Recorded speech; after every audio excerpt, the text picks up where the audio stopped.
Aloha everyone and welcome to another video by me, K. Elmer, and in this video I have something very special to share with you today. I had the wonderful opportunity to host a discussion with Martin from Red Lion Biomedical today. We were holding a webinar. We were only going to do about 60 minutes and there was just, the information was so amazing and so informative, and I learned so much with his interpretation of C60 and producing C60, and it was just, we went for 90 minutes. We had a lot of questions. About 36 people attended the webinar, and I just wanted to share that with everyone, and just say thank you to everybody who participated. Thank you especially to Martin for sitting in on this, and it was just great. And so I'm going to kind of call this series the C60 Chats. Martin is our inaugural guest. So thank you very much, Martin. Thank you everyone for attending. I do hope you find this webinar interesting. Now, if you have never heard of Red Lion, they're a C60 producer of raw C60 products, C60 oil products, C70 products, and also a C60 topical product that they have as well. I've mentioned them many times in many of my videos, done a few tutorials on how to make C60 oil with their products in the past. So Martin is the owner-operator. The company is called Red Lion Biomedical, and there's their website. And again, before we start, I just want to say thank you one more time. And I also want to apologize ahead for a couple of problems that I had. This is the first time I've done this, so please bear with me. There is some audio issues that I had to work out because as things would have it, I had some technical difficulties, and strangely enough, while everyone in the webinar could see Martin's webcam of him talking, for whatever reason, the recording that was recording didn't pick up the webcam feed. So, I apologize. We didn't get to, so this webinar video doesn't have his face in there talking, and I do apologize for that because he is a damn good-looking man, and I'm just sure that the world would be a better place if they could all take a good look at him. I would think if you were to, since I wasn't able to show his face, I just would say that if you were to picture like a person, just a glowing human being that's a cross between like Gandalf the Grey and Brad Pitt, really handsome Gandalf Pitt would be my description of Martin. So thank you, though. It was great. It was a great discussion. It is a completely unique viewpoint on C60, and I think that if you just listen to this with an open mind, you will actually learn something. So without ado, let's go ahead and listen to the webinar. And thank you again to everybody, and especially thank you so much, Martin. I really do appreciate your time. Aloha, and enjoy the webinar, folks. And then jump into the formal. So everyone, thank you very much for joining us today. I am Kay Elmer, and I have Martin from Red Lion Biomedicals to join us. Just want to, before I start the webinar, I just want to let everybody know again that we'll be taking questions in the chat box. I've got everyone muted so we don't interrupt Martin as he speaks. So if you have any questions at all, please put them in the chat. And I just have a little disclaimer just to let everybody know where we're coming from, just in case I personally say anything I don't want to say. I just want to put out there that we do not recommend or endorse any specific tests, physicians, procedures, opinions, or other information that may be mentioned in this chat or on this webinar. Reliance on any information appearing and discussed in this webinar is solely at everyone's own risk. Statements made on this site platform chat have not been evaluated by EFSA or FDA, and C60 products are not intended to diagnose, treat, cure, or prevent any disease. So thank you very much. Martin, I am thrilled that you're able to join me today. I've got so many questions. I mean, and then I've gathered other questions as well. I know everyone else is really looking forward to this event. So thank you for joining. You're welcome, and thanks for being here, and thanks for inviting me and putting this webinar thing together. And I'd like to just show you a little bit about show you around my new premises. Oh, can I go ahead and then just share the screen with you, or is everyone able to see? I'm on camera there. Can you see me? I am trying to. Can other people see? I don't see you on camera. I'm trying to see all that. I rarely use my webcam. So Oh, you can see him. Okay, Oh, you perfect. can see him. Okay, perfect. Okay, can you see me? Yeah. Can you see me? Yeah. Okay, there's an echo in the line.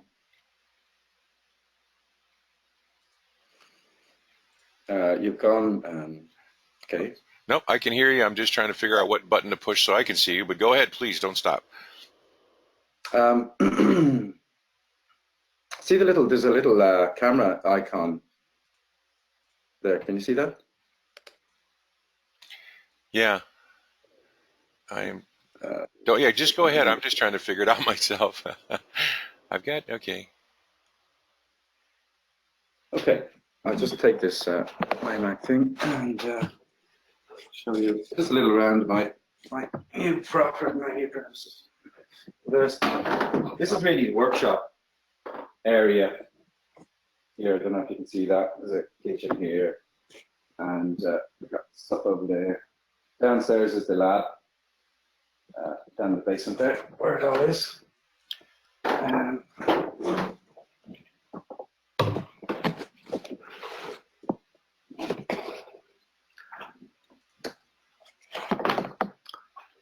There we go. Okay, so what would you like to know? What would you like to question? What would you like to? Well, I think the first question really is if I guess just to start, you did put out your newsletter yesterday. You mentioned that your back orders you're completely caught up. So how'd that go? Nearly. A few reminded me that there is a few outstanding orders, but they'll be completed probably tomorrow, and we'll have them shipped next week. So I haven't answered those emails, but I will answer them. I'll get to them when I have a chance. All right, that's great. It's been a heck of a year for you, I can imagine. I think one of the things that one of the first questions that I get a lot because I'm the the coach for a lot of folks who are making the product is that there's been this evolution of your C60 product, and then every time you have a version of it, you've provided a specific formula for how to mix it.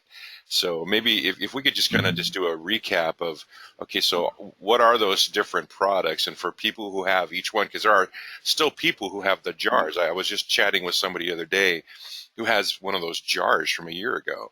And I was warning him, don't just open it and use part of it. The rest will dry out, that kind of thing. So could you just, kind of talk about the evolution and then, where are we now and and then just go from there. Sure. The thing is with me is that I'm an alchemist. I'm not exactly a scientist, although science is very helpful. So I applied alchemical techniques, which is why I maybe got further than anybody else. Maybe there's better people out there, who knows. But I applied those techniques, and once you understand those natures, once you understand those laws, you can achieve far more. See, the science generally looks at the macrocosm, the universal, the big picture, the universe, but they also look at the microcosm. And that is the very tiny things, the plasma and the nanostructure, what you call it, the quantum world. But they're not looking at the middle part, and that is where everything you need to know is. So when I came across C60, people asked me, why? What about other fullerenes? Well, what about them? Once you see the number 6, that is, for an alchemist, that's obviously the sun. It's the number of fire. It's the number of purity. If you want to purify something, it's fire you do it with. So once I seen that this was a molecule with 60 atoms in it, I knew immediately what it was. And carbon 70, I knew immediately what that was. It's feminine because 7 is the number of fertility. So I took that product and then I pulverized it, because in alchemy, that's what you do. You get it to the smallest possible size in order that you can make a preparation and make an elixir. And so I just took all of that, what I'd learned in alchemy, what I'd learned in Hermetic philosophy, and I just applied it to this. And of course, like with tremendous inspiration. I can't, credit it all. I mean, it's happy accidents is what's happened. So I started off, supplying the pulverized carbon 60, but I invented a way to pulverize it in a certain way that really it smashes it to bits over days and days. It's really phenomenal process. And that then I tested the oils. Olive oil is the highest oil, so I knew that. And it's ironic that the first C60 study was olive oil. And so then by testing different things in different ways and their frequency and so on, you come up with the best type of oil to use. And then put the pulverized into that, and then use sound to vibrate it together. It's kind of, in a way, kind of obvious in a way. So then, like, I came up with carbon 60 AB, and everybody's saying, "Where's carbon 60 AB? What's the deal with that?"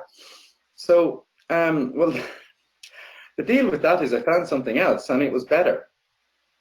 And so it was a combination of different techniques. And then I found another technique, and then I said, "Ooh, let's combine them," obviously, combine them. And that multiplied the power by 90 times. But if you mix this in the wrong way, we are tinkering with the nuts and bolts of the universe. But if you mix them in the wrong way, it would be a bomb. It would be very dangerous. They must be mixed in a certain way. And if not, so I actually don't do that. I actually don't mix the carbon 60, one particular form of carbon 60 alchemically treated, and the other form of carbon 60 alchemically treated. I don't mix them. What I do is I put them into olive oil and then mix them, because that's a lot safer. So it's really, where do I begin? There's so much. So which is I am kind of like, let me have a look at some of the questions here. Okay, so evolution of products. Double the strength, no longer red. Does it matter at this stage, really, if it's red or not? Because people are getting, literally miracles are happening with the elixir and with the carbon 60. Not my miracles. I'm just, as I said, the mechanic. And I put things together, and it's through happy accidents that I find things, that I find inspiration, and I find that because I've done spiritual training. Anybody can do what I've done if they do spiritual training like I have for 20 years.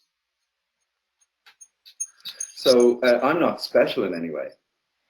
So anyway, does it double in strength? Does the Red Lion C60? No, it doesn't double in strength. It multiplies it by 10 times, because it's totally different.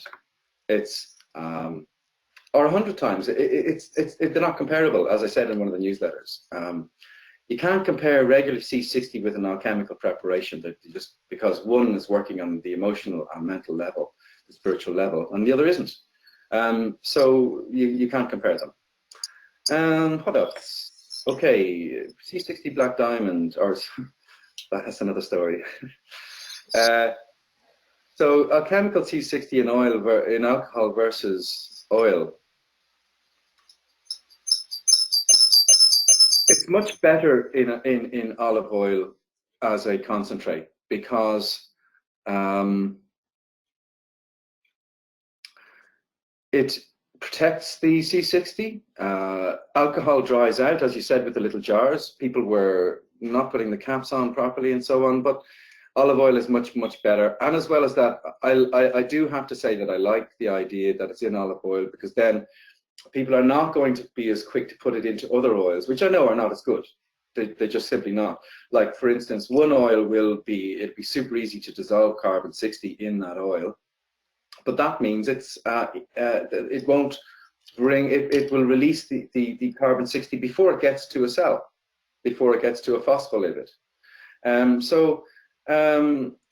That's no good. And then you get another oil which is extremely difficult to dissolve the carbon 60, and it just won't release it. Spiritually speaking, certain oils have a strength certain oils have a characteristic, and olive oil happens to have basically magically everything. It will go to every cell. It will deliver the C60 properly. It will. It's just the highest oil, the best oil. So how did? Okay. So. Oh, I just was going to ask them. How did you settle in on Koroneki as the best oil, best olive oil? Testing.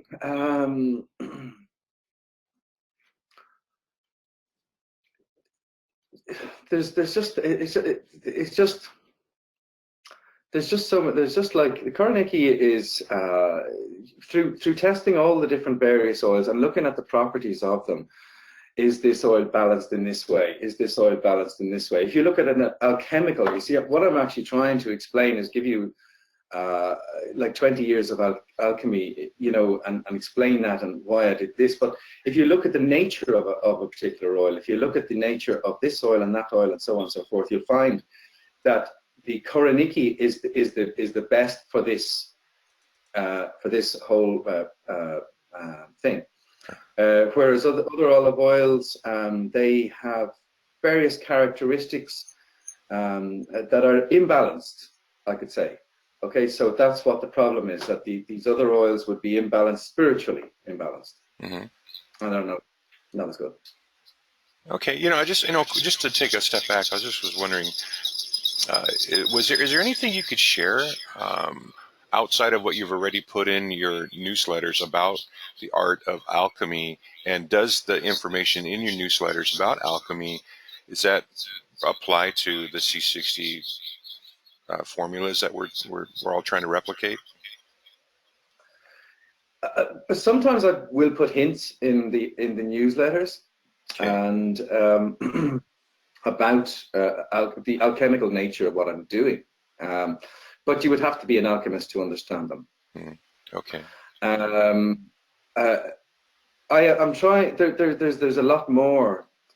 Like, I mean, I'm actually purposely not wanting to be not revealing, but I'm purposely trying to not be too deep, because that just confuses people. So I think it's good to be eloquent. I think it's good to put things in simple terms for people to understand. I think that's good manners, because some things are very deep and some things are very you know, complicated, and so that's that. Okay. Yeah. I'm sorry. Question. Okay, so for the production of your C60, are you using an alchemical process for that, or that you're just using because you've shown pictures in your newsletters of your pumps and reactors, so it's kind of like where science meets alchemy, right? You have to actually produce it, you know, the traditional, I guess you're using an arc reactor, right? And then you produce it, and then all of the alchemy comes after you create the fullerene soot. Is that kind of your approach? No, the alchemy and it's really the laws of the universe. Okay, so when I'm building the reactor, the reactor is built to the laws of the universe. It's built literally with taking into account that ancient symbol, the yin and yang sign. That's how I built it. If you look at the yin and yang sign, you'll see that there's a dot of the male in the female, and there's a dot of the female in the male. Okay, so what does that mean when you're going to build a reactor? It means that there should be only a dot of this feminine principle when you're building that reactor, or it should be the large part of that, and the male should be maybe 25% or less. So you have to take into account that nature, and then there's other things that you take into account. The machine is almost like it's making love in a way. It's almost a sensual thing. It's literally like the creation of the universe, because once you know the laws of the universe, I can say, or an alchemist would say, that a black hole is feminine, and that it takes the seed of a star and it creates other stars. Now, whether scientists have found that out or not, wouldn't matter to an alchemist because they know that's what it is. They know that and recently they have found black holes, giant, massive ones, in the center of a galaxy. And an alchemist would say the black hole created the galaxy because it's feminine, it's dark, contracting, and magnetic. So once you can apply those laws happen in the macrocosm, in the universe, and they also happen in the microcosm. So you could take those laws, those same laws that I built the reactor with, and you could apply them into the quantum world, into the physicist world, into the quantum physicist world. And you would find that if you do that, you will find clues, you will find things, you will find ways to do things that are literally magical, because these laws govern everything, including us. So, for instance, a man's mind literally is magnetic. A guy's mind is feminine, but his body is male electric. So a man's mind is very deep. It's very creative, whereas a woman's mind, her body would be deep, but her mind would be more surface. So guys tend to like being, so that's why, you know, for instance, women would be attracted to a man's mind because it's deep, it's magnetic. And so you got that 25% in there, and then the rest male electric. So build the reactor the same way. That's what you do. So in every single stage of the reactor, its shape, its size, its how it operates, the volt, everything that you do with it, that you apply all of these laws to it, and you end up with carbon 60, carbon 70, and I think I get about 13% soot. The rest is about 14% carbon 70, and the rest is carbon 60. So again, we have the carbon 70, a lower percentage than the carbon 60. It's the laws of the universe, yet again. Oh, it's fascinating. That is fascinating. Hey, you know, we've got some questions. Let me just jump into some of those real quick. We've got a question about what is the dosage for AC60 and olive oil for a 100 kilogram person? So you're not talking about the syringes, I hope. No, I believe this would be your olive oil product. Okay, yeah. I would say about try about what is it? 0.7 milliliters per 14 pounds, I think it is. I'm not sure. I'd have to look it up. There's so much information I have. Sometimes I forget. But let's say a 200-pound guy should be taking about 2 milliliters. Okay. All right. Yeah, in fact, I just got your order, so there is a little flyer inside the package that gives you the dosage instruction. So is there any dosage suggestion for the elixir? The elixir, I'm getting a bit of feedback. Let me see. Hold on a second. Can you hear me now? Yes, yes. Yeah. The elixir is, no, not really. Just don't drink it. Apply it to your skin, but use it sparingly. It's very powerful, and the elixir itself, there is a magnetic component to the elixir, and I just found that out recently. The elixir is magnetized. It magnetizes itself directly to the worst area of your body, the area that needs fixing the most. So if that's a spinal injury, it will be magnetized literally to that spinal injury. I thought that it was the body moving it around. Well, yes, it does, but it's also magnetized directly to that area. So, you know, I've had things on the newsletter where guys have had issues with their ankle, and they have been applying to the face, and their ankle suddenly cured. It's not I'm not saying that, they are. So that's what's happening. Because the elixir is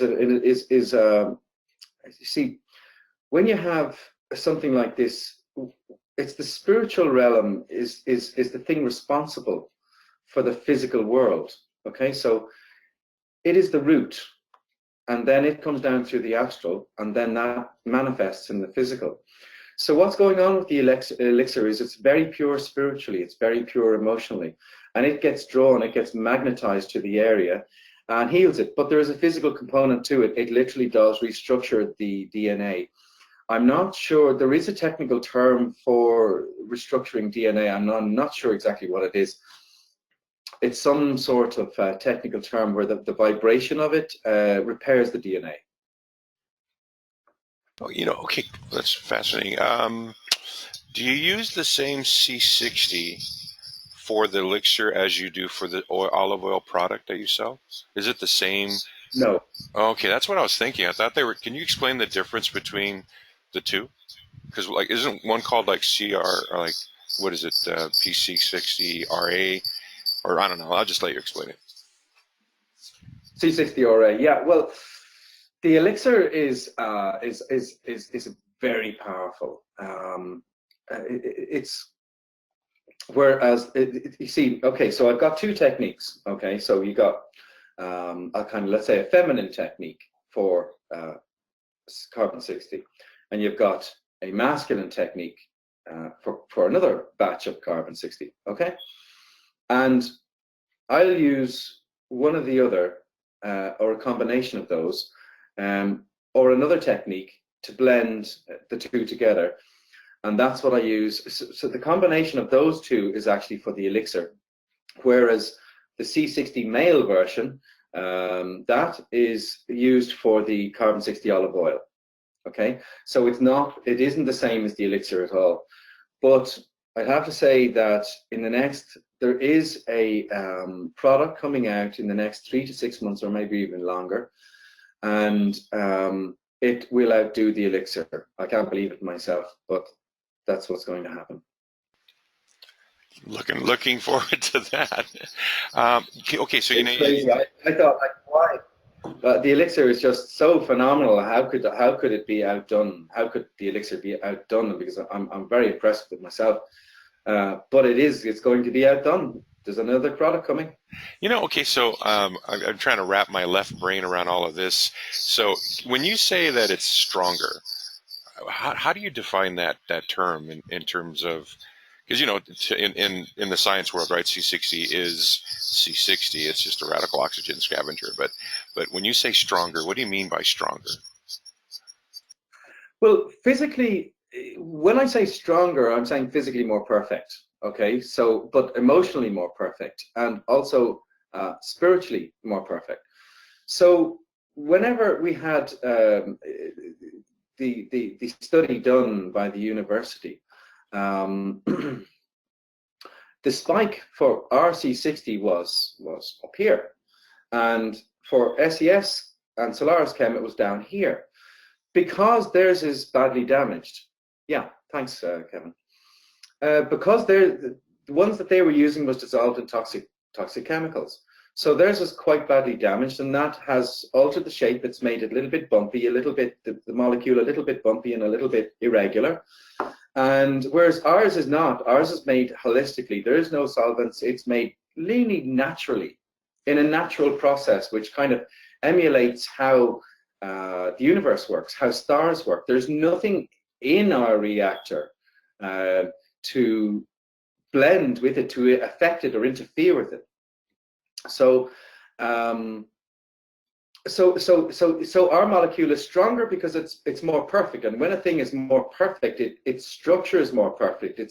It doesn't have weaknesses in it. If a thing is irregular, it will have weaknesses within that structure. So if a house was irregular, it would be weaker, right? Okay, so if a house is built in a very perfect shape, it will be a much stronger structure. Okay, so but also, sorry, go ahead. Well, I was just thinking, because the whole process of traditionally making C60, it essentially just really beats the crap out of the substance, because you're boiling it, you're mixing it with toxins, you're baking it for literally 24 hours at 600 degrees or something like that.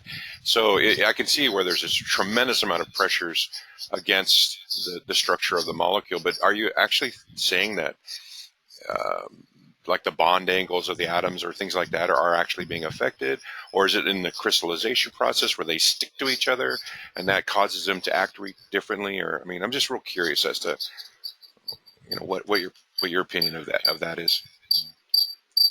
Yeah, you see, C60 is it's an icosahedral C60 atom, and C60 molecules form crystals with weak bonds. Okay, so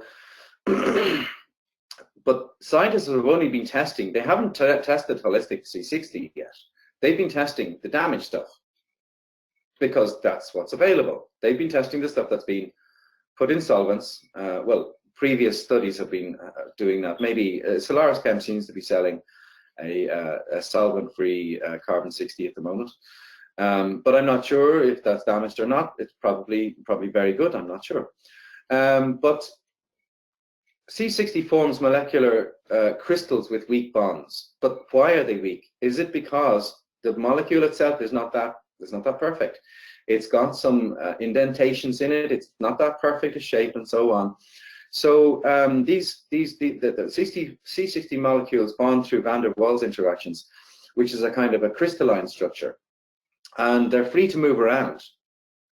Okay, so but a molecule that's irregular, that has little bits and pieces sticking out of it, and so on, is freer to move around than our stuff. Okay, so because it's quite damaged. So C60 molecules can, for example, they can change their orientation and move around their molecular centers. It's like they're all kind of a rough shape, okay, like uneven stones.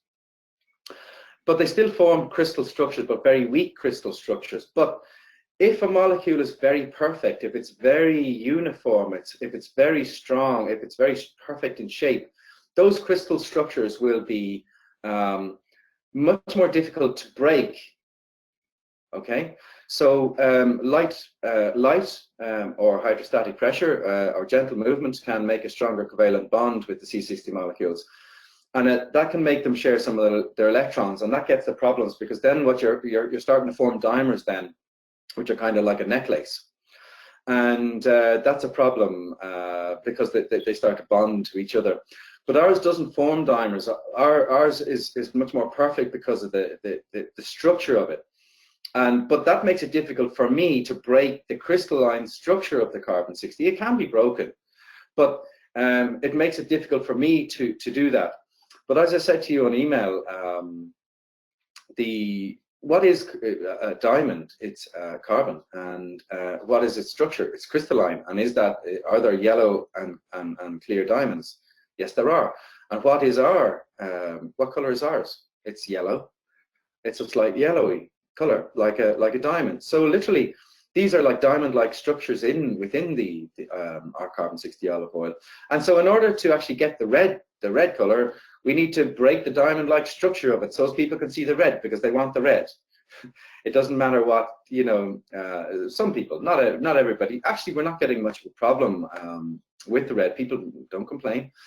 But it's not about the red at all. It's about the alchemy of it. Because, what would be better? Have a red product with no alchemical nature in it, or have a product with an alchemical nature? But we're working on the red thing. But I just don't get a chance. I have so much to do. There's another alchemical technique that is a product that is completely different than the two I've talked about with C60 or A. Completely different. A completely different product. And it's again C60. And I haven't had a chance to get to it, but I will. Now that I have the back orders done and so on and so forth. I'll get a chance to get to that technique. And then there's the super duper, this new one that we're coming up with, which will be in 3 to 6 months, whatever it is. And I'll get to those.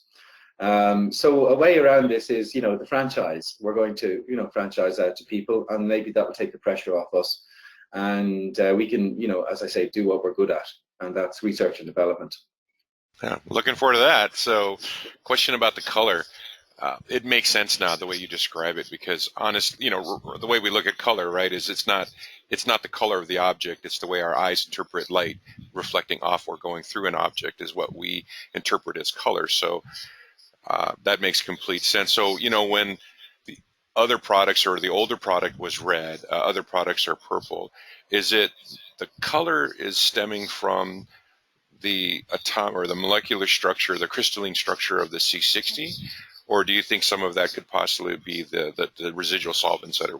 Because that's my big question is like, what is the true color of C60? Because I did that video where I was squishing it and doing microscope pictures of it, and there's this brown greasy strips, in every one of them except yours and Bob Greska's. So I'm just kind of wondering, like, what is the true color of C60? But from what you're saying, it's whatever your eyes interpret it to be when light shines through it, and it's based on the molecular structure, whether how crystalline it is. Is that correct? Yeah, let's look at it from an alchemical point of view. Let's look at the number 6. So what color should the number 6 be if it's male, masculine? Red, like the sun. Oh, the sun's not exactly red, but red is fiery. Okay, so I would say that if you were to shine light, if you had a C60 molecule just there like that, and you were to shine light through it, it would come out red because it's fiery, because it's the nature of its electric nature, because of its masculine.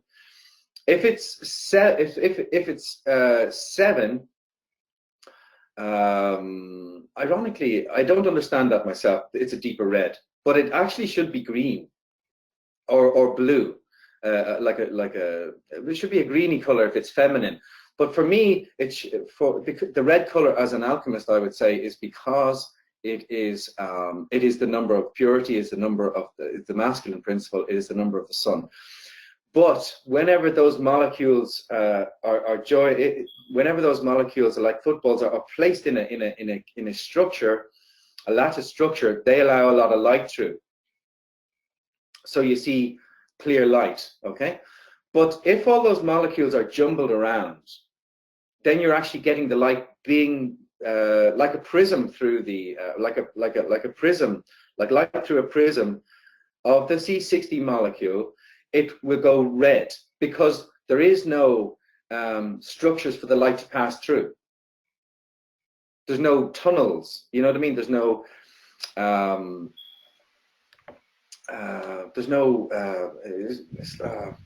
it's like you have hundreds of footballs, okay? And if you put them all together, you'll be able to see through them. But if they're irregular shapes, you won't. Okay, but whatever light is reflected through the carbon 60 molecules, even though there's no spaces between the molecules per se, because one molecule will block another. But if you put that light through the actual molecule itself, yes, it comes out red. Okay, but if it's in a crystalline structure, a lot of light passes through, so you can't see the red of the molecule itself. Okay. Does that make sense? Yeah, that makes sense. Just wanted to comment on some of the chat comments here. Elton's on. Welcome, Elton. But he says yellow, which is I guess the current color right now is golden or yellowish, right? But I think if you could comment on what he's stating, which is yellow, I believe, is considered the color of knowledge, which humbly to me allows it to teach, train, tool, or heal our DNA. Yeah, the yellow gold is yellow or gold. The Akasha center in a person, the solar plexus is yellow. So gold has red in it. Gold has yellow and red in it. It's the number of positivity, of brightness, of purification as well. But it's an earthy. It's also an earthy. It's an earthy color. It's grounded. It's pretty grounded. Okay, thank you. Another question is how would you describe the DNA being repaired? Energetically, frequency? I mean, what's your interpretation of that? Okay, so what in my opinion is going on is that the vibration, the frequency of the carbon 60 molecule is literally the DNA molecule wants to be healed. It wants to be fixed. It doesn't want to be badly damaged. And so it's like a spring which kind of returns to its original shape if it has the right vibration. Okay, But that's what's happening on a physical, only on the physical level, because this is 3 levels, mental, astral, and physical. That's what's happening. So you got that repair damage, but that's not what's happening on the emotional level, and that's not what's happening on the spiritual level. The spiritual frequencies and the emotional frequencies are literally pure, like this incredible power. Like, for instance, take a look at selenium. We need selenium in our diet. How much selenium would you need in your diet? It's a tiny, tiny quantity. It's microscopic, the amount of selenium that you need in your diet. So if you took too much selenium, you'd die. So material things contain vast amounts of spiritual energy, vast amounts, especially gold, actually, apparently. Gold was used by the ancients because it contains vast amounts of spiritual energy. It can contain that.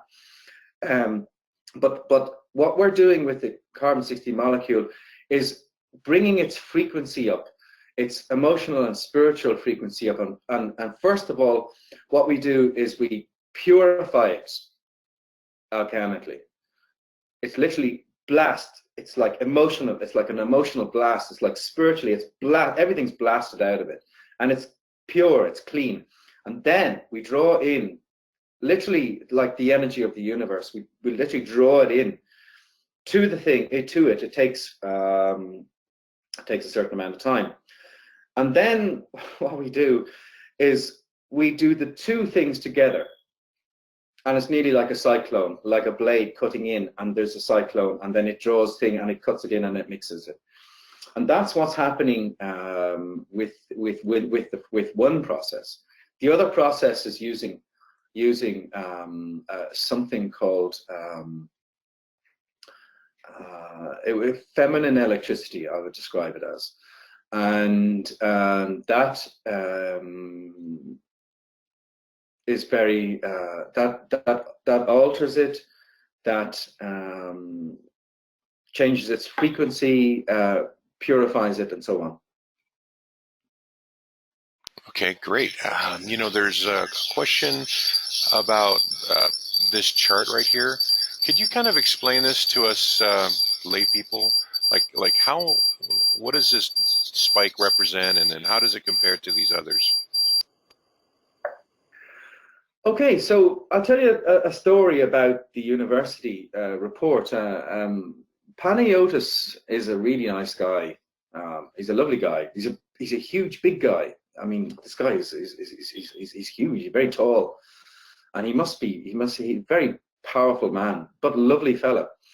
But he was very difficult to deal with. I mean, extremely difficult. I mean, this man, I asked him to do Raman spectroscopy on it, and he refused, even though we were paying him for it. And we paid quite a lot of money for it. But you see, I needed the test, and we were having difficulties testing it. His machine is optical. HPLC-MS is optical. FTIR is optical. So what do you do when you're trying to test something that is clear, crystal clear? So I had to go back, and I had to take a batch, and I didn't tell Panayotis this. I took one batch and I decrystallized one part of it, and the other part I didn't. Now, Panayotis said that he thought, it wasn't our words, we didn't say that, he thought that we gave him soot. Why would we give him soot for? We know what soot is. Why do we need to test it? That soot was actually the same carbon-60 taken from the same batch. But Panayotis didn't know that because we didn't tell him, because we didn't want to tell him everything. So the soot actually, you see the little yellow spike there? Right there. See the yellow spike? Tiny right there. Yeah. Yeah. That is the same right there. Stuff as the big spike, C60 red line. It's the same stuff. Look at the shape of it. Look at its position. Yeah. It's the same stuff, except the C60 red line stuff, we decrystallized and made it red so that the machine could see it, because it couldn't see it beforehand. But the soot and the carbon and the C60 Red Lion spike are the same product taken from the same batch, except one is decrystallized.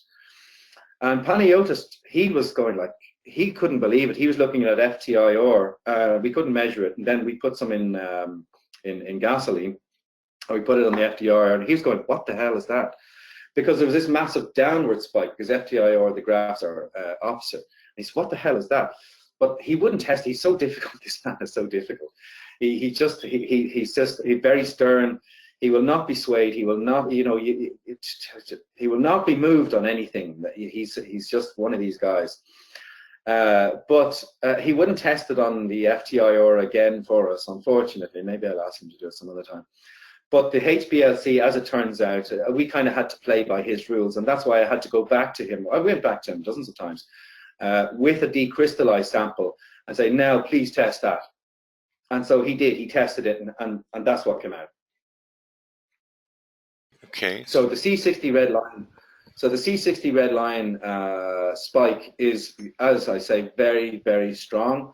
That means that the molecule is very uniform in shape. It's very, and because it's uniform, it's strong. You know, when you say decrystallized, do you mean amorphous? No, amorphous carbon is it's just a mess. It's just tons of random. The molecules they're not in any shape particularly. It's just a total mess. That's what amorphous carbon is. Oh, okay. All right. Thanks. Okay. So anybody has a problem. Yeah, anybody has a problem with RC60 not having a red color, we'll take it up at the university. There's the test. It's verified. It's certified by university, and they were most difficult to deal with, and they could not be swayed in anything. And they tested it, and there's no way that they would be swayed in any way, in any direction, unless they were absolutely certain. Yeah.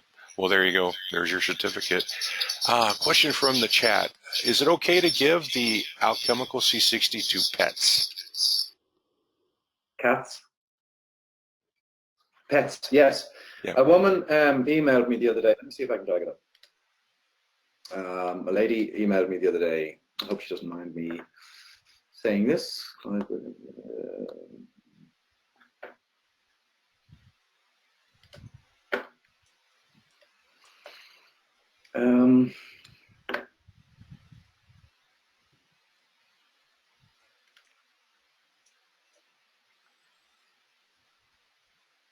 Sorry about this, guys. Hold on a second. No worries. Nope. Let me see. Yeah, I'll just go through it anyway. A lady had a growth on a pet, a dog, and it was a growth on his, I think on his head somewhere. And she said that it was a bit scaly. So she applied the alchemical elixir to the spot, and it started to reduce. It was a growth, and it started to reduce. And then she rubbed it, and the scales all fell off, and it's now on its way to disappearing a few days after applying it. I'm actually stunned at the speed. Yes, it can work on pets, absolutely. So that's the oil as opposed to the elixir? Oh, the oil, yes. Sorry, I was talking about the elixir, but the oil, yes, absolutely. Why not? Yeah. Why not? And just, be careful, be gentle with the pets. Of course they can take it. Why wouldn't they? It's an alchemical preparation, which means that it is extremely safe. In fact, more than safe, it will actually heal. Okay. Is there any difference between cats, dogs, horses? Because I think the world I see the world as cats are more feminine energy, whereas dogs are more male energy, just by the way they behave. Yeah. So would that affect? I mean, would say cats do better on C70 and dogs do better on C60? I have no idea. I'm just, really, a lot of the times I'm finding my way myself, because there is so much to discover. There is so much to know. There is so much to yet experiment with. There is so much. It's just a vast area. I'm really starting at the beginning again. It's a vast subject. But as reports come in, if any reports come in, I'll obviously put them on the internet, and we'll build up a knowledge base of what is good, what works, what doesn't work. Yeah. that's the only way we. I'm researching like you guys. I'm kind of like, you're doing the same thing. Yeah, I know. I look at myself as a amateur tinker, and you're like way way up there with No, the master tinker. yes, but I'm sure you're an expert in your field, which I wouldn't have a clue about, right? So See? we do have well, we have an interesting alchemical question in the chat. There's one about what's the best time to be mixing your AC60 oil? Like, do you wait for a lunar cycle? That sort of thing. Um, let me see. Yeah, the new moon. New moon would be good. Are there any days to As avoid? any days to avoid Mercury retrograde? Just avoid that. Oh, okay. Don't do it. Try not. Try not. Try to avoid Mercury retrograde. Yeah. Okay. Disaster. Yeah, because I'm Uh, not okay. Because I'm not sure if like Elton mentioned to you, but he's a feng shui guy, very much like a feng shui master. And does feng shui have anything to play into how you prepare a C60 oil and just the whole environment, as well as your own? Because you've mentioned in many newsletters, be very aware of your emotional state and your thoughts while you're doing it, or preparing your C60 oil. But what about the whole like the feng shui aspect as well? What do you think? well, Elton is a feng shui expert. I am not, so I would be guided by Elton on this one. Elton would know far more than I would. So I know alchemy. So there's an expert in feng shui. I happen to be pretty good in this area. Elton's good in that area, and you're good in that in your areas. So I'm sorry, I can't answer. Oh, no worries. But Elton, I think we just touched on a webinar for you. Okay, this is great.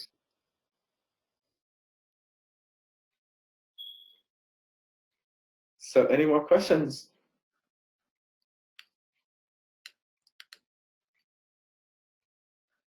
Oh yeah, sorry, I was on mute. Okay, so there's a question. Can you give us an example of what you mean by an alchemical process? Is like you mentioned using sound, right? In your newsletter about olive oil, you Oh said yeah. 41.5 kilohertz. Use a frequency generator and a speaker, and then uh, put the speaker up against the oil during settling. Is that would that be considered an alchemical process? Yes. What is sound spiritually? What does it look like? Spirit in the spiritual world. If you were a spirit, what would it look like? It's an energy, and it changes things. It's like a physical energy, and it has an emotional and it has a spiritual or mental component. And it can be used in any way you want. Um, you have to understand the nature of what you're doing. You have to do a bit of research. You have to go into the technical things of things. But sound is an energy, and it is an alchemical process, and it changes things alchemically. It's their nature, both spiritually and emotionally. So the ultrasound is putting in energy into the product. It is putting in spiritual energy into the product. Another thing, you probably won't use alcohol at the moment, but if you get alcohol or even water, let's say water, if you want to try an alchemical process. So you get some water and you put it into a jar, some pure water, try and distill it in a flask, in a glass flask, and you put that in a room, and maybe close to the window, and you let it's called a circulation. So the water evaporates, it condenses, and it falls to the bottom again. That's an alchemical process. That will purify, that's gathering. So if you look at the emerald tablet, it ascends to the heavens, it gathers the spiritual energy, it gathers the energy of the superiors and of the inferiors, and it descends to earth again. So once you do that circulation, it becomes spiritual. So humans do that. We die, which is putrefaction, and we're reborn again. We're cleansed once we die. Spiritually, we go up to the heavens, and then we come back down here like rain. Okay, so when you do that with water, what are you doing? The same thing. It literally goes up to the heavens, and then it condenses again, is reborn, and falls to the bottom again. And the condensations, things are very small, and then they get bigger, and then they fall. Like a human, starts off very small, and then falls to the bottom, and then they get bigger. But each time it evolves. We're evolving every single time we do this. And so that's called a circulation. I do it with alcohol. Anytime I use alcohol here, I would literally circulate the alcohol for 12 hours and let it turn down the heater a bit so that it goes up, let's say, a Graham condenser, and then let it fall. Don't distill it for the moment. Just leave it circulate for 12 hours. It doesn't need any more than 12 hours. And then after 12 hours, turn the thing back up again and let it start distilling.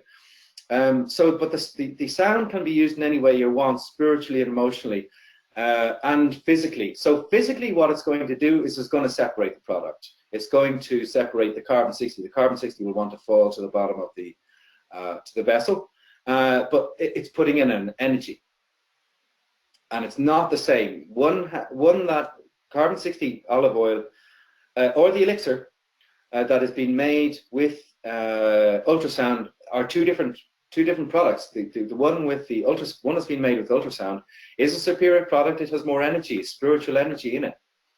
Very, very good. Very good. Okay. Someone's asking about Moroccan olive oil. Have any experience with that? No idea. No time to mess with all of these and clown about with. I have no time to do that. I know what the best oil is. It's olive oil. Okay. They may be good and so on and so forth. But I said to you last time, one thing that I have come across is walnut. Yeah, I keep getting it mixed up with another type of oil. Walnut oil is very, very interesting. Now, it may take a month or two to actually, once you put the concentrate into walnut oil, it may take a month or two to settle. Very, very, very slow to settle. But it is phenomenal. It has cured me of, I used to have a wheat intolerance. So I take dairy products and I get dreadful acid, or bread or anything like that. I get a lot of acid. I've taken this, a handful of times, and I'm eating all the bread I want now. It's just been phenomenal. So walnut oil is one I would actually, have a look at. Okay. And there is another one, hazelnut oil. Have a look at that one. Experiment with that one. All these other crazy oils, I would say that they won't go to every cell in the body. I would say that they release the carbon 60 too early, or they'll release it too late. You don't know unless you know what you're doing. Thanks. And I haven't experimented with it. Sorry. Oh, no, thanks. I actually bought a bottle of walnut oil since our last chat, prior webinar, but I'm going to give that a try. Thanks.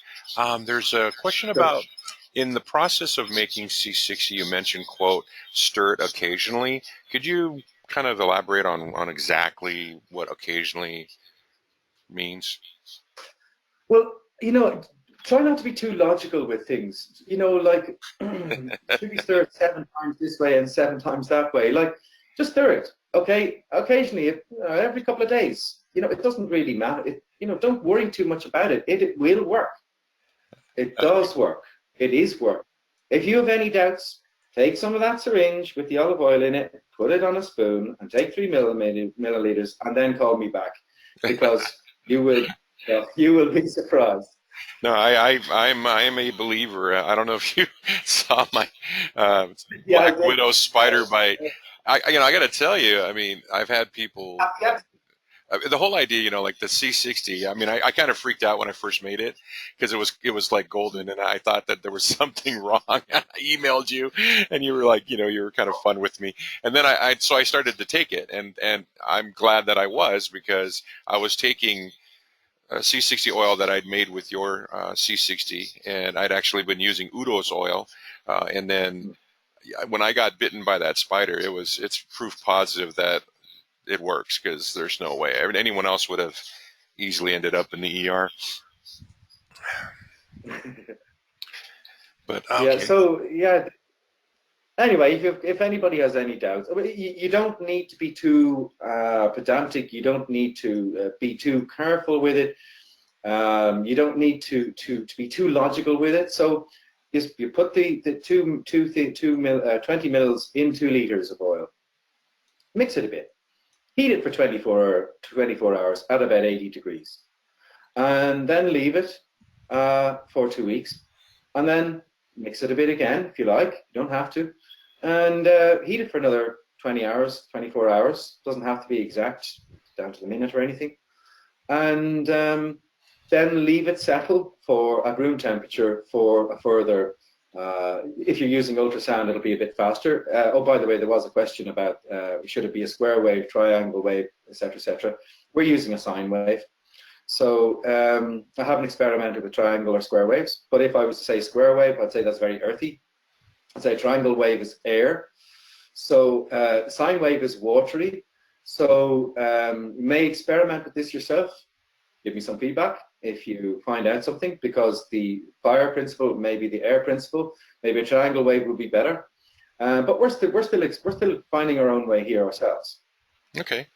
Interesting. I have a question about just more on the alchemical side, but you know, when I used to study Qigong, it was the masters were always saying that it was very important to do it at certain times of the day because of the Earth, you know, Earth, Sun, Moon cycle.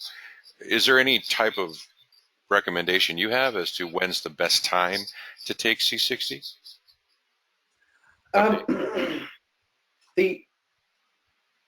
Well, first of all, have a look at yourself. In alchemy, in Hermetic philosophy, know thyself is know thesauton is a very important principle.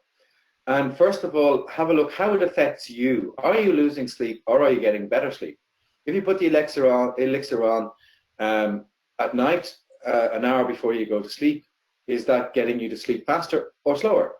So it could be personal, down to the person. But if you were saying the dawn may be good to make carbon 60, a birth of the new, okay? If you're taking carbon 70, the night would be best. If you're taking carbon 60, in the morning is best. What is it? It's fire. It's going to motivate you. It's going to make you focused. It's going to make you, it's going to give you courage, it's going to determination, forward thinking. So you don't want that at night. You want that drive in the morning when you need it. And at night you need to relax. So another thing is take C60 and C70 on alternative days. They tend to clash. And as I said about the ultrasound speaker, don't have two speakers together, just have one little speaker. I'd recommend 10 watts is fine, more than adequate for 5 liters.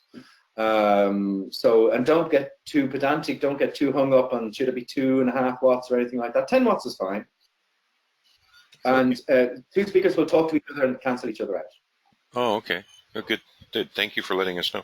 You know, we're at the top of the hour, and I want to be sensitive to your time, so I just want to say thank you so much. And, you know, if you have a moment, I do have one question about yesterday's newsletter. You made a comment that kind of resonated with me.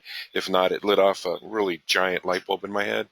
Do you have time for one last question? Because we're at the, I didn't want to. Hey, I haven't explained half of what's in my notes. I mean, Well, it's all thrown out the window. So, like, I'm good to stay. You know, okay, great. If everybody doesn't mind, I mean, yeah, I'll tell you what. Can I ask my question, and why don't we hit on your notes, because I'm certain there's things you want to share, and I want to hear whatever you got to say. So I don't mind at all. I've got time, so that'd be great. But you know, my question was, and this is, you hit something that kind of just really was you mentioned about when you take when people were, I guess I didn't know this, but people were taking your new product in oil, the actual raw C60 in oil, right, and ingesting it, and then your recommendation was don't do that, or don't do too much of it, because it's going to bring out you know, emotion, or it's going to bring out whatever your mind, spirit, body needs to eject, or you know. Because I was having the strangest reactions to the elixir, because I was taking it at night, and that was what was happening to me in my dreams. So I've kind of sparingly stopped using it. It just kind of was. It just really was a little disturbing. So could you elaborate on that? I mean, like, like what's going on there, I guess, is my question.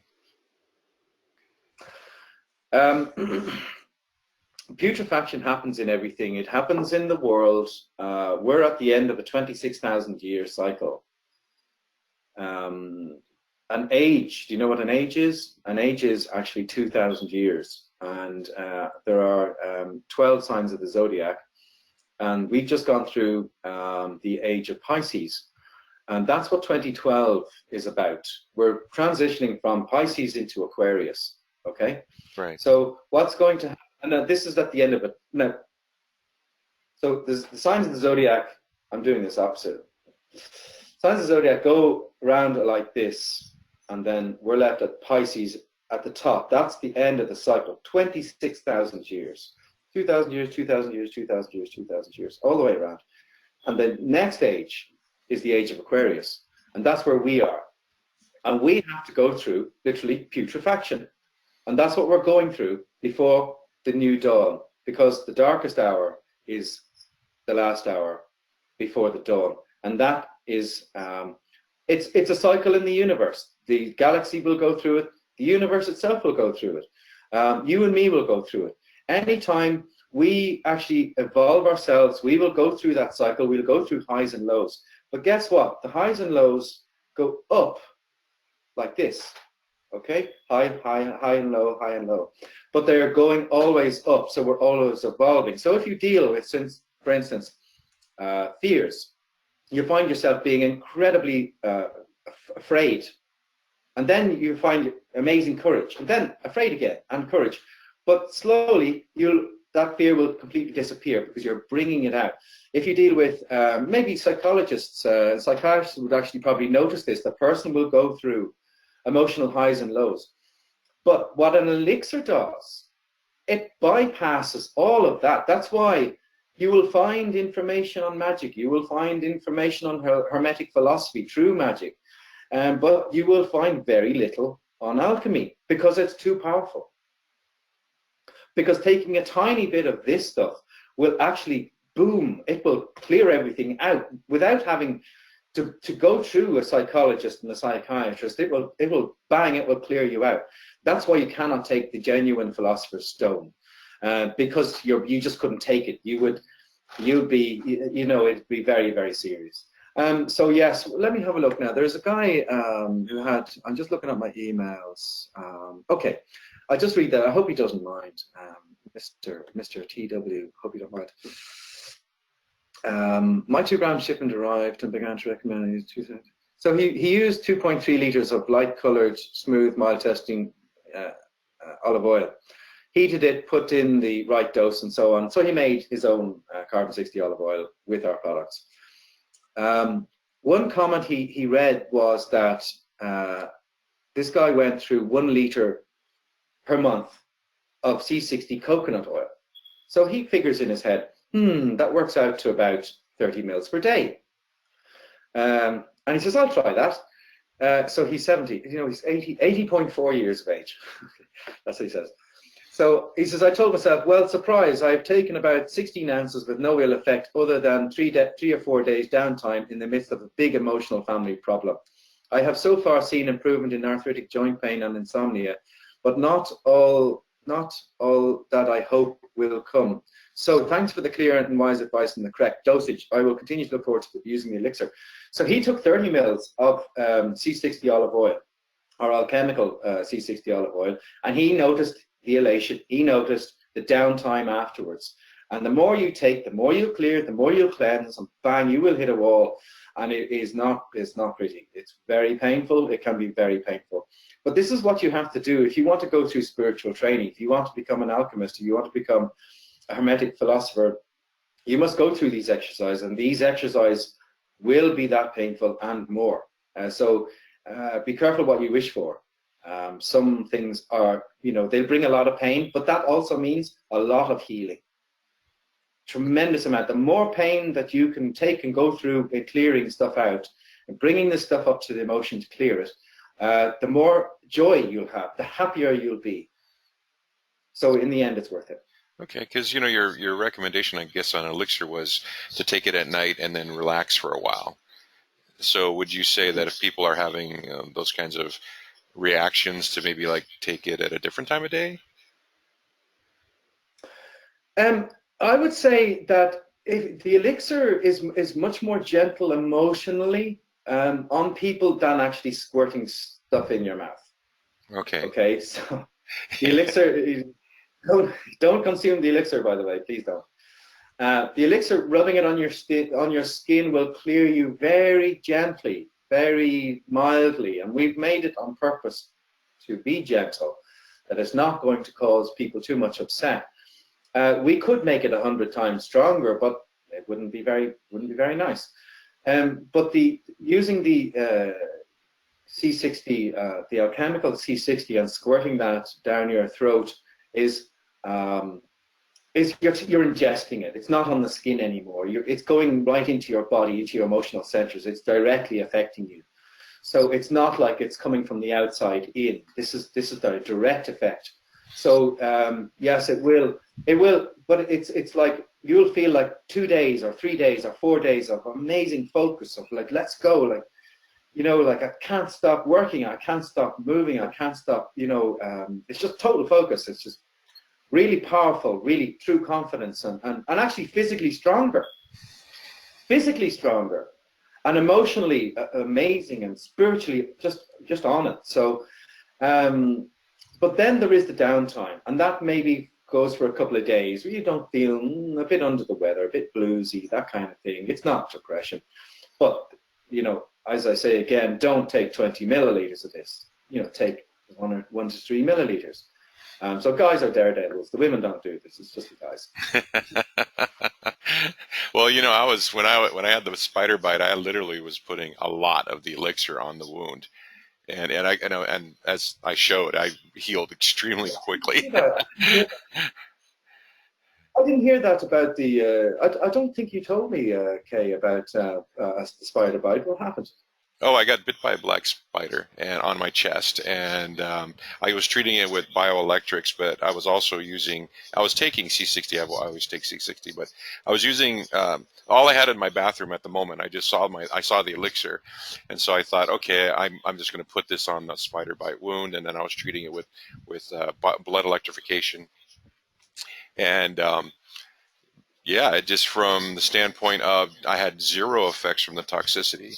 I had none of those symptoms, but it did create a pretty nasty bite wound that healed within a week. It was closed. So I was very, because I had studied it, and that's not the typical reaction. Okay, so it probably brought out the poison. It probably brought out the. It probably looked worse than a normal bite for a while, and then cleared up very, very fast. Yeah, that's it got really bad really quickly, expressed fast, and my body did expel everything, and then then it healed up really quickly as well. So yeah, that was just a weird experience, but very. I was happy to have all the tools I had at my disposal. So great. yeah. Delighted. So what else do you have in your notes? What other nuggets you could share with us? Let me see. Let's go on the inbox here. Okay.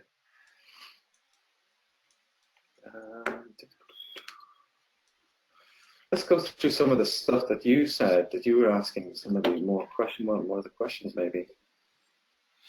I did have one. I'm just thinking. Yeah, we've had questions as well in the Telegram, but there's one question about, you know, this franchise thing you've got going. What's the possibility? I mean, like, I guess there's this concern someone expressed that if I buy from a franchisee and not directly from Red Lion, how do I know that something didn't happen to the product, whether it's like too much heat during transport or not good storage conditions? But, you know, you're just dealing with a third party at that point, and what's the quality going to be like buying from these third parties? That was the question. Well, I mean, nobody is going to get away with absolutely anything, and if a supplier decides that they want to put something weird into it, we'll find out. There's no question about it. They must use organic coconut oil. We'll find out, and we'll buy the product off them. They won't know who bought it, and we'll get it sent to whatever address. I will test it, and we'll have a look at it. And it's in our interest. Make sure they are making it exactly to our specifications. They're not putting something silly into it. Okay. And they're not diluting. or doing anything like that. But I find people in this business, and I have a lot of friends in this business, and a lot of my customers are actually personal friends of mine, and I like doing business with them. So it's not like the franchisees are people we don't know. They're like friends.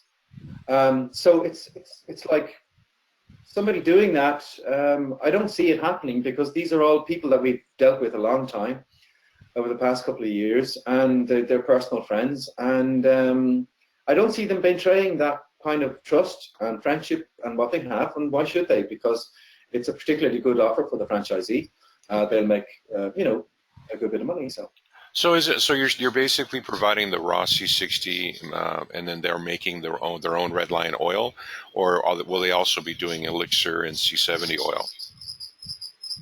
I'm talking primarily about the elixir.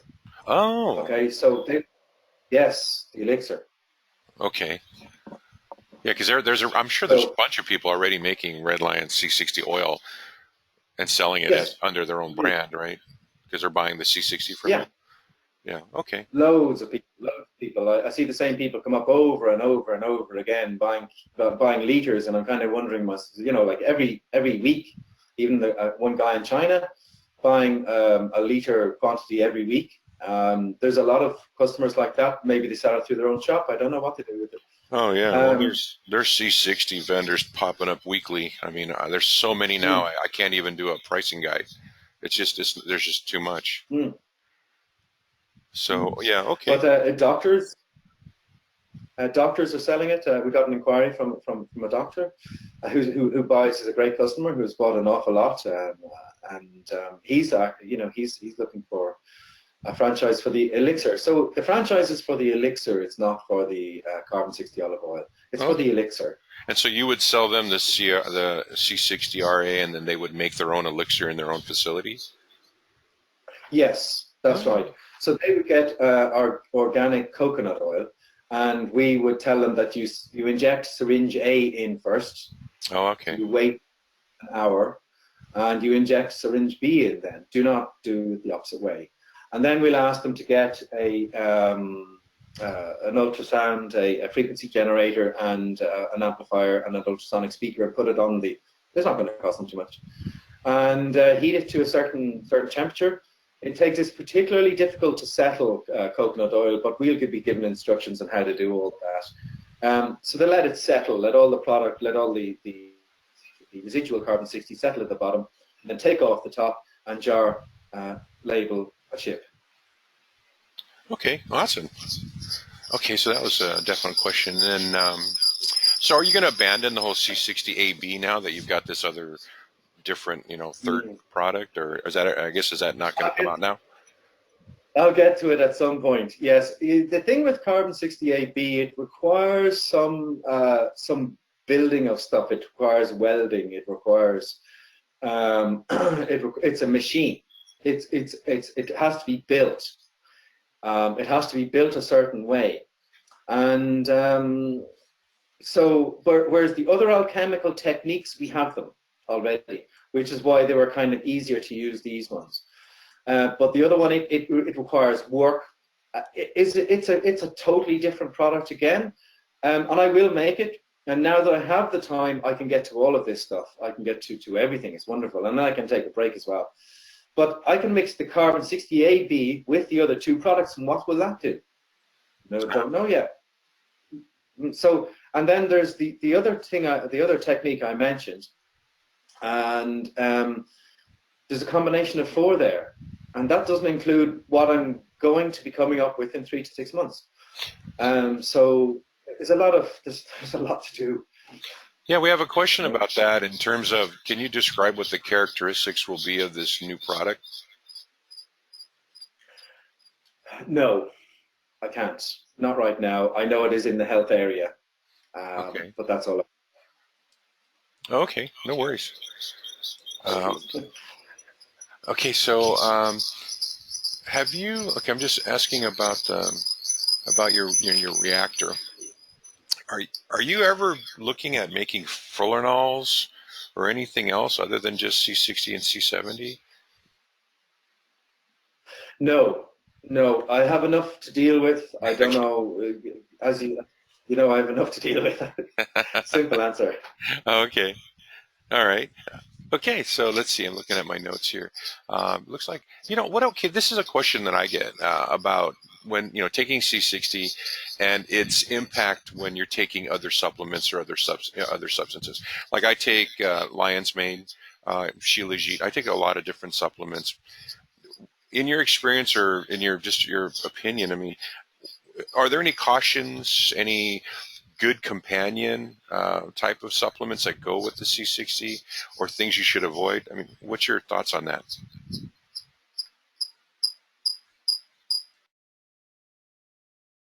Sorry, I muted the microphone there for a second.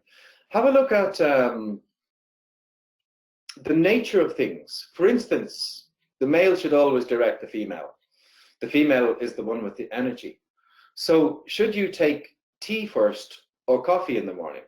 You should actually take coffee and then tea, because the male should come first and the female. That's just a silly example. I'm not saying that you should go and do that, but that's an example of how you apply the laws of analogy into things. So if you're looking for a fiery nature, if you're looking for confidence and total motivation, you don't want to take watery foods. You don't want to take tea. Tea is female. Tea will make your mind scattered. So you're an interesting person to talk to because your mind is all over the place. You'll switch around from subject to subject. Whereas coffee, I'm just using these as analogies. I'm not, recommending tea and coffee to anybody. But coffee will give you focus. So you have like a reporter, and he'll be drinking cups and cups of coffee because it gives him that focus, that motivation, so confidence. So if you're taking C70, which should you take, coffee or tea? You should take tea. If you're taking carbon 60 olive oil, you should take coffee if you want that motivation. So start to maybe categorize different foods into their nature. One is earth, one is water, one is fiery, and complement the different complement the different foods or the different supplements. Look at their nature, look at them spiritually. What do people on the internet say about this food? Do they say it's a fiery food? Tomatoes are fiery. Don't eat tomatoes if you have cancer. Cancer is fiery. Try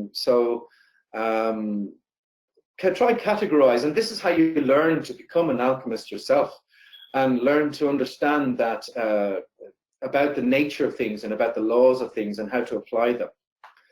So yeah, try to complement what you're doing, what you're taking with your foods and with your lifestyle and with the time of the day. Yeah. Okay.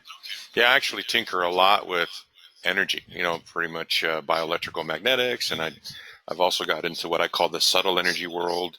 But yeah, this other space that you're talking about really is very quite interesting. So, we got 10 more minutes before we hit the bottom of the hour. I don't want to take anyone any longer.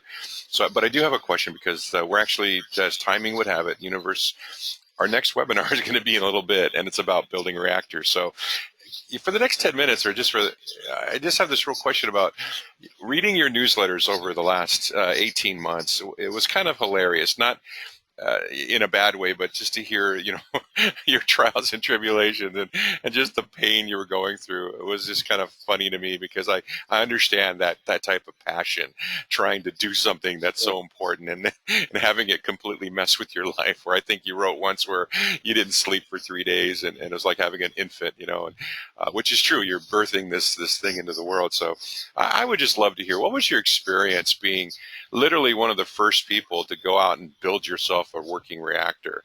I mean, what was that like? I mean, just how did that go for you? It was daunting because, oh my God, I've got all these customers and they're expecting C60 and there is no supply of carbon 60 anymore. I'm going to have to build a reactor. But I was quite confident. I think, well, I know a lot about, I've invented all my life. All my life. Inventions, creativity, art, writing. It's not new to me at all. So when I decided, well, what do I need? How do I build a reactor? What are they doing right now? what is working, and so on and so forth. But through inspiration. So I was looking at the internet one day and I noticed something, or maybe something was shown to me. I was meant to notice something, and something said, look at that there. Don't you notice something funny about that?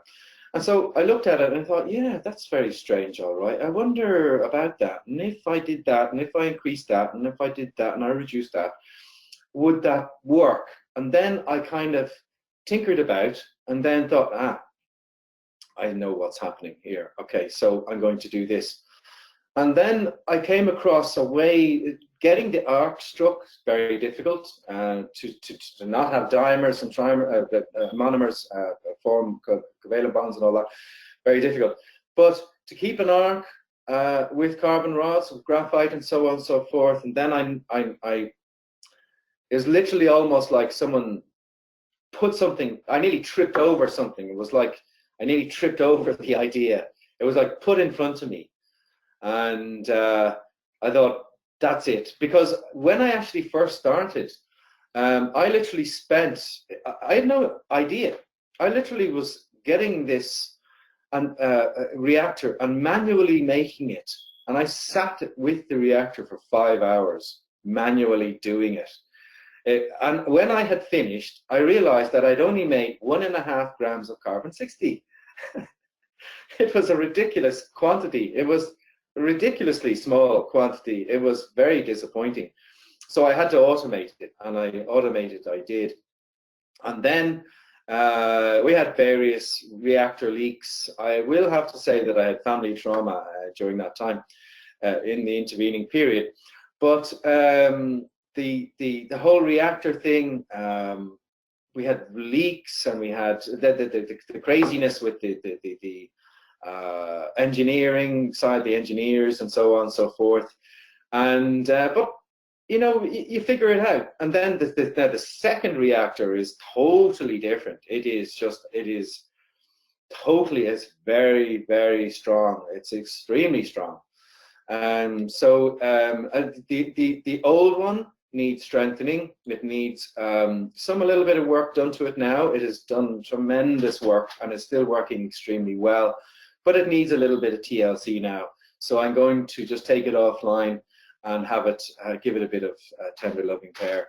And this time I'm going to get a professional to do it. I'm not going to do the welding because I always pay for brains. That's the best idea.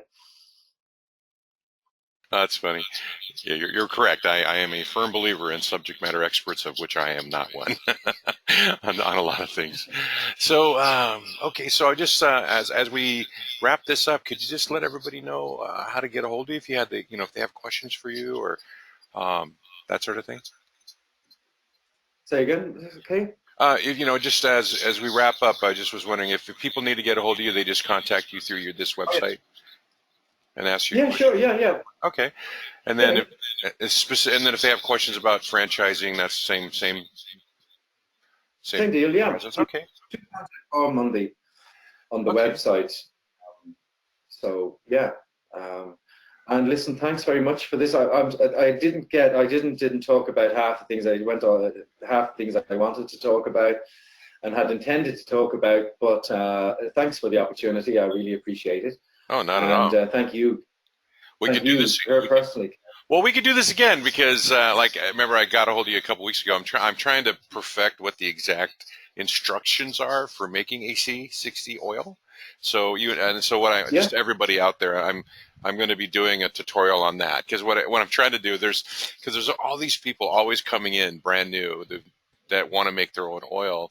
And I've got these videos, but they don't ever go back to the old ones, or sometimes they watch an old one and they see the tutorial on the pulverized and they're trying to ask me like, well, what do I do this and do that? And I'm like, oh no, the formula is completely different now. And so I'm going to do a new tutorial just so that it's really clear on this is the current product and this is how you make it. So when I do that, and then maybe if people have questions, we could do another webinar. What do you think? Excellent. That was a great idea because it gives me a chance to explain about this. I'm sorry, I kind of, there's a lot of things I can't talk about. There's a lot of things that are proprietary, a lot of things and so on. It's very difficult to talk about it, things that you can't talk about.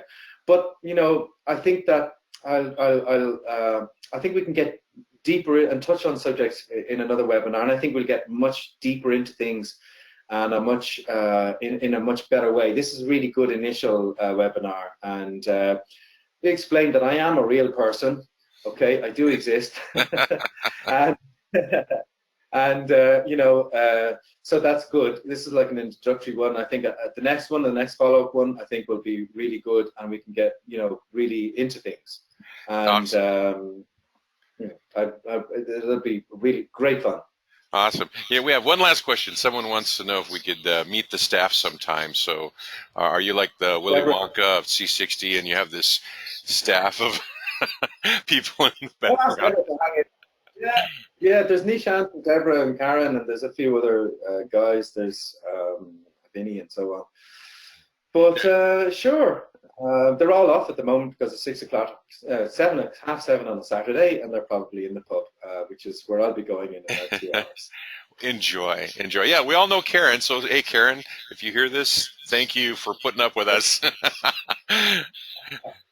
But thank you so much. I really, really appreciate your time, Marten. Thank you so much for joining me. And I'm sure I'm getting messages in the chat that everyone else really enjoyed the discussion as well. So thank you again. Really appreciate your time. Thank you very much. All right. Have a great day. Thank you, everybody. All right. Aloha. Thank you. Bye-bye. Bye.